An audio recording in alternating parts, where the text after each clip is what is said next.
A big part of what makes pop music so exciting is that the culture keeps driving forward to something new. It's like a meme that gets like someone makes a meme and then a week later that meme is evolved into like the counter meme and that gets evolved into like the memification of that counter meme and now everyone's talking about like the fourth like generation of that meme. And if you don't know the original meme, you don't know what the fuck is going on. Why is this version of this like the dude looking backwards at the other girl like that famous picture? Why is there a response to a response to a response unless you're on top of what the original was and every move that it made? It's not a funny joke. I don't know what does that even mean, right? In the same way, I know 60s and 70s music so well.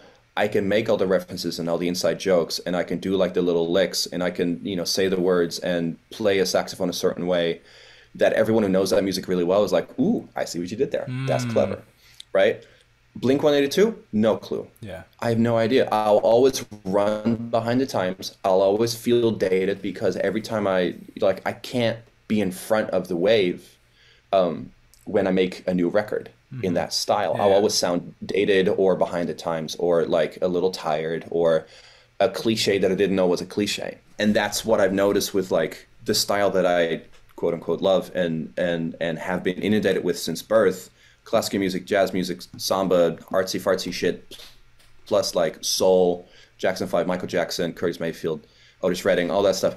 That is in my bones, which means that I can now push that art forward because when I hear a new record in that style, I'm like, oh, I see what you did there. Yeah.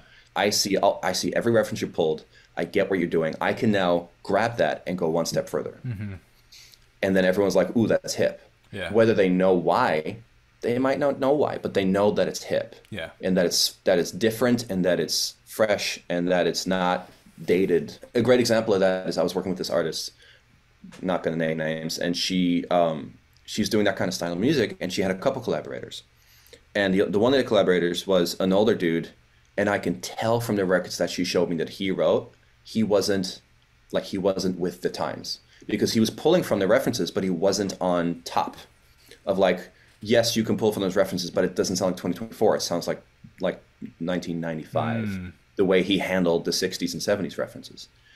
And you have to know the entire trajectory up until 2024 to make that 1960s sound still feel current. Yeah. If that makes any sense. Yeah, it's actually really interesting. I never really thought about it that way, but it's like how many. I love pop punk. Like I grew up listening to that kind of stuff. Like you and everyone else in this country. Yeah, not necessarily like Blink. I'm a little too young for the Blink 182 era. I was more like the I don't know if you're familiar with like All Time Low or like All American Rejects, like that, like next generation of pop punk. I've heard of them. If it was a worldwide hit, it would have ended up in MTV in Holland. Otherwise, I don't know. Like I've never heard of Yellow Card. People like, you've never heard of Yellow Card? I have no idea what that means. Because it didn't make it all the way to Holland. You know what I mean?